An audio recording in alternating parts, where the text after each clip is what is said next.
నమస్తే ఫ్రెండ్స్. ఇక్కడ కనిపిస్తున్నవి చింతకాయలు. పూర్వకాలంలో పెద్దలు ఒక మాట చెప్పేవారు. చింతలుంటే చింతలే పోతాయని. చింతపండు చారు అంటే చింతపిక్క చారు అంటారు. వాళ్ళు పెద్దలు నానుడి. చింతపిక్క చారులో వాము, జీలకర్ర, వెల్లుల్లి, ఎండుమిర్చి, పోపులు ఇవన్నీ కూడా ఇంటి వైద్యం. ఏంటి వంటగడి వైద్యం అన్నమాట. చింతపండులో ఏమేమి ఉంటాయంటే బి కాంప్లెక్స్ ఉంటుంది, విటమిన్ సి ఉంటుంది, విటమిన్ బి12 ఉంటుంది. మొత్తం విటమిన్స్ అన్నీ కూడా ఉంటాయి. పీచు పదార్థం కూడా ఉంటుంది. అంతేకాదండి, మంచి విరోచనాకారిగా కూడా ఇది పనిచేస్తుంది. మంచి జీర్ణక్రియను కూడా ఇది పెంపొందింపజేస్తుంది. చింతలుంటే చింతలే పోతాయని మన పూర్వీకులు చెప్పారు. ఆనాటి నుంచి ఈనాటి వరకు ఇది నానుడిగా ఉన్నది. చింతపండు రసం అంటే చింతపిక్క రసం ప్రతి ఇంట్లోనూ ప్రతిరోజు కూడా మీరు వాడినట్లయితే వైద్యము అనే దానికి మీరు దూరంగా ఉంటారు.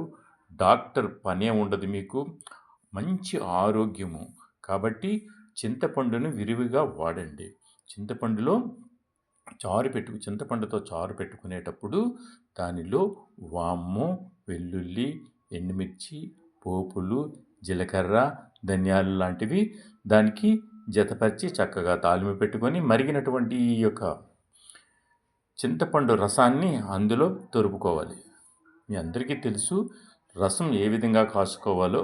కాబట్టి మీరు ఆరోగ్యంగా ఉండాలని అనుకుంటే ప్రతిదినము కూడా చింతపిక్క చారు పెట్టుకోండి. కంపల్సరిగా ఇంట్లో ఎన్ని వంటలు మీరు చేసుకున్నా చింతపిక్క చారుతో ఒక ముద్ద అన్నం తింటే జీర్ణ వ్యవస్థ సాఫీగా ఉంటుంది. చక్కనైనటువంటి ఆరోగ్యం మీకు లభిస్తుంది. డాక్టర్ పనే ఉండదు, మెడికల్ స్టోర్ పని ఉండదు, డాక్టర్ పని ఉండదు.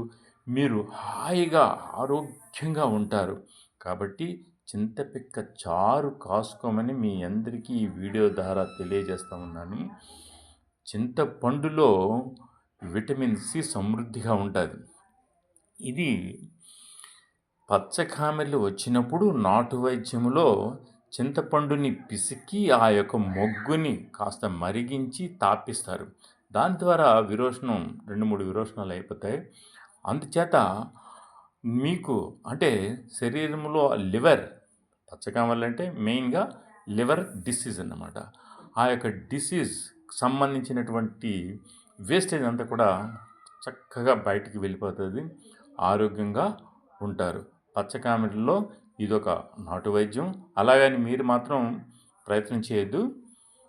వైద్యుడి ద్వారా అంటే నాటు వైద్యుడి ద్వారా మీరు ఆ యొక్క రెమెడీని మీరు వాడుకోండి. ఈ వీడియో మీకు నచ్చినట్లయితే లైక్ కొట్టండి, సబ్స్క్రైబ్ చేయండి.